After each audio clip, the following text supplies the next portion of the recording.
बहुत समय पहले की बात है। एक गांव में एक चोर रहता था। वह बड़ा ही चतुर था। एक दिन उस चोर ने सोचा कि जब तक वह राजधानी में नहीं जाएगा और अपना कर्तव्य नहीं दिखाएगा, तब तक चोरों के बीच उसकी धाक नहीं जमेगी। यह सोचकर वह राजधानी की ओर रवाना हुआ और वहां पहुंचकर उसने यह देखने के लिए नगर का चक्कर लगाया कि कहां क्या चोरी कर सकता है। उसने तय किया कि राजा के महल से अपना काम शुरू करेगा। राजा ने रात दिन महल की रखवाली के लिए बहुत से सिपाही तैनात कर रखे थे। बिना पकड़े गए परिंदा भी महल में नहीं घुस सकता था। महल में एक बहुत बड़ी घड़ी लगी थी जो दिन रात का समय बताने के लिए घंटे बजाती रहती थी। चोर ने लोहे की कुछ कीलें इकट्ठी की और जब रात को घड़ी ने 12 बजाए तो घंटे की हर आवाज के साथ वह महल की दीवार में एक एक कील ठोकता गया। इस तरह बिना शोर किए उसने दीवार में 12 कीलें लगा दी। फिर उन्हें पकड़ पकड़ कर वह ऊपर चढ़ गया और महल में दाखिल हो गया। इसके बाद वह खजाने में गया और वहां से हीरे चुरा लाया। अगले दिन जब चोरी का पता लगा तो मंत्रियों ने राजा को इसकी खबर दी। राजा बड़ा हैरान और नाराज हुआ। उसने मंत्रियों को आज्ञा दी कि शहर की सड़कों पर गश्त करने के लिए सिपाहियों की संख्या दोगुनी कर दी जाए और अगर रात के समय किसी को भी घूमते हुए पाया जाए तो उसे चोर समझकर गिरफ्तार कर लिया जाए। जिस समय दरबार में यह ऐलान हो रहा था, एक नागरिक के भेष में चोर मौजूद था।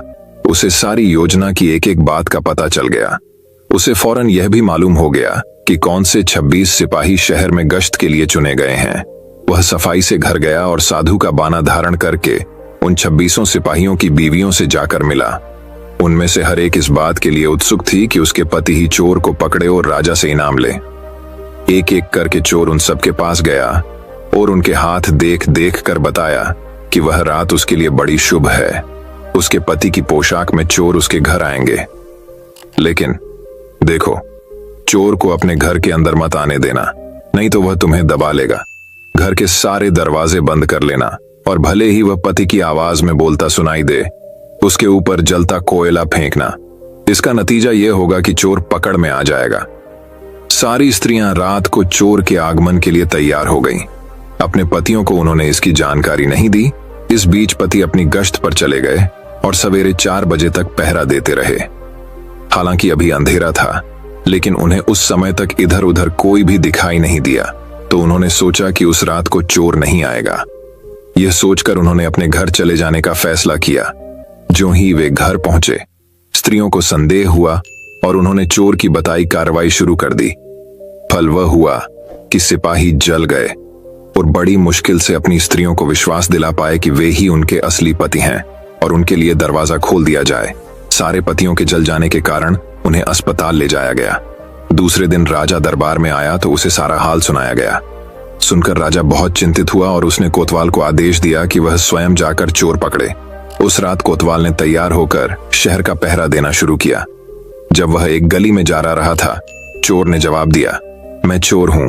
कोतवाल समझा कि लड़की उसके साथ मजाक कर रही है।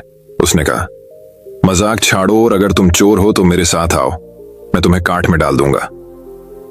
चोर वाला, ठीक है, इससे मेरा क्या बिगड़ेगा। और वह कोतवाल के साथ काट डालने की जगह पर पहुंचा। वहां जाकर चोर ने कहा, कोतवाल साहब, इस काठ को आप इस्तेमाल कैसे किया करते हैं, मेहरबानी करके मुझे समझा दीजिए। कोतवाल ने कहा, तुम्हारा क्या भरोसा, मैं तुम्हें बताऊं और तुम भाग जाऊं तो। चोर वाला, आपके बिना कहे मैंने अपने आप को आपके हवाले कर दिया है, मैं भाग क्यों जाऊंगा।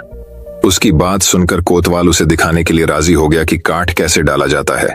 ज्यों ही उसने अपने हाथ पैर उसमें डाले कि चोर ने झट चाबी घुमाकर काठ का ताला बंद कर दिया और कोतवाल को राम राम करके चल दिया।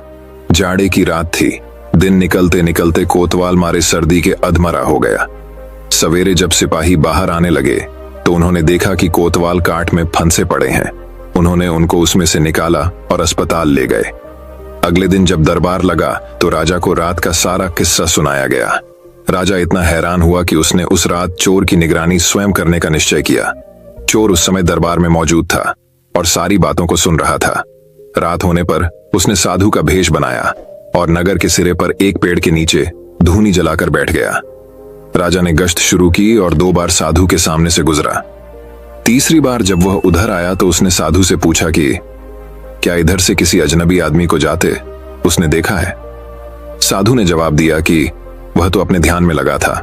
अगर उसके पास से कोई निकला भी होगा तो उसे पता नहीं।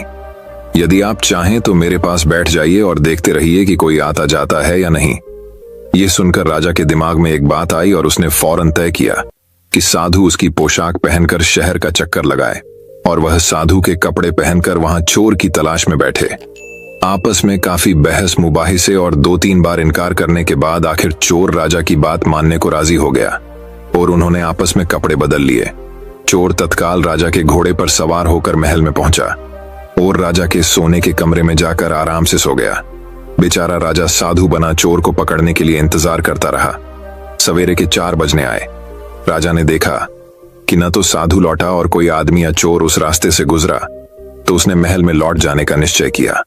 लेकिन जब वह महल के फाटक पर पहुंचा तो मंत्रियों ने सोचा, राजा तो पहले ही आ चुका है, हो न हो यह चोर है जो राजा बनकर महल में घुसना चाहता है। उन्होंने राजा को पकड़ लिया और काल कोठरी में डाल दिया। राजा ने शोर मचाया पर किसी ने भी उसकी बात न सुनी।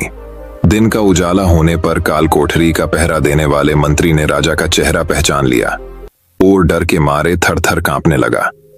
वह राजा के पैरों पर गिर पड़ा। राजा ने सारे सिपाहियों को बुलाया और महल में गया।